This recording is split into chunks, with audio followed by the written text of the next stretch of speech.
our 6 shots that have been brought into Photomatix. We converted them to TIFFs, exported them from Lightroom, and Photomatix has now merged them and set them with the default settings. You can see over here on the right, these are all our presets. We've got the default, and then it goes through some others: photographic, natural, painterly. That one looks bad. That one looks bad. So don't use these. That's tip number 1 for you. So let's start with the default, and we're going to go from there. We do always use tone mapping, and we always use detail enhancer. The rest of the sliders, I can honestly just say that what you want to do is kind of just play with them and see what they do to your image, see what you like, what you don't like, and you can kind of go from there. Typically what I do, the strength slider, I usually keep it down, usually around the 50 or so. Color saturation kind of goes without saying. A lot of people want to do this when they do HDR. I would suggest that any saturation you want to add, go ahead and do it in Photoshop or something like that, not necessarily here. Color saturation I usually leave somewhere around there.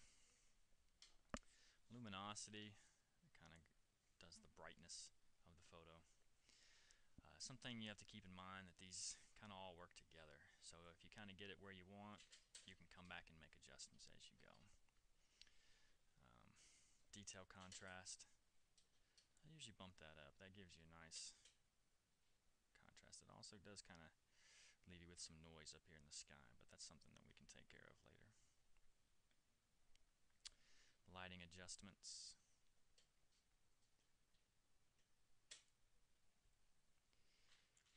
This is one everybody typically wants to kind of take it down here. This gives you that really weird halos around there when you leave it down. Usually anywhere less than 0 usually gives you pretty bad halos. I usually leave mine all the way up at 10. Smoothing out the highlights, I do this. This kind of helps with noise as well as kind of blowing out some of your highlights. So I'll keep that up there. The white point, you'll want to see if you've got an area that's extra bright. You may even be losing data there. It'd be because of your white point. You can drag that down, and now you see that this darkened up a bit. And this is okay to come out of Photomatix looking pretty flat, because we're going to add contrast and all that when we get into Photoshop. So I usually smooth this, take my white balance probably down even more. My white point, I'm sorry.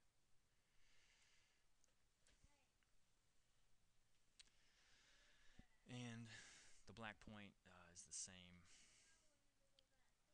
as the white, only with the blacks. We're going to kind of take it up a little bit. This will increase our shadow some, but again, don't go too much, because we can add the contrast in Photoshop.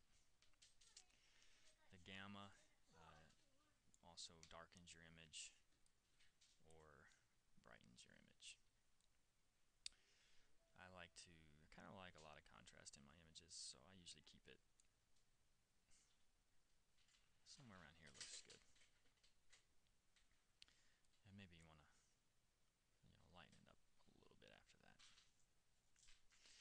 Temperature, I usually don't adjust the temperature. We've kind of fixed that in Lightroom before we came over to what we wanted, so I just kind of, but you can see what it does here. We can go from very blue to very warm. Micro smoothing, this is going to help you with your noise. A lot of people on HDR, they like to take this all the way down to 0, but look what this does to the sky. It looks horrible. So I usually just go ahead and bump this up pretty good. And you can see we've got a lot less noise in that sky. And again, all the contrast that we want to add. If you do it in Photoshop, it'll be a lot less noisy. Saturation highlights, just what it says. Again, most of the saturation you'll want to do a little later.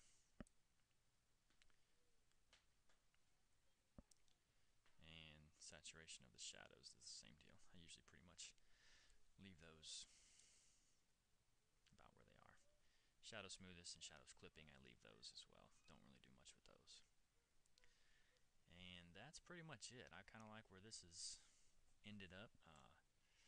Again, it does look a little flat here in Photomatix, but that's because I know what I'm going to do in Photoshop a little later. I'm going to add some contrast here and there, lighten, darken, and that will give us our complete image. It's important to remember that Photomatix is just the beginning of an HDR image. You've got to finish it. Photomatix does not do a great job of fully processing an image. It does a great job at merging the HDR and the TIFFs, but not at all the finished processing you need to complete a photo. So with that, I'm going to go ahead and say process. This is going to process our photo. I'll then save it as a TIFF, save it as a full TIFF, and we will open it up in Photoshop in the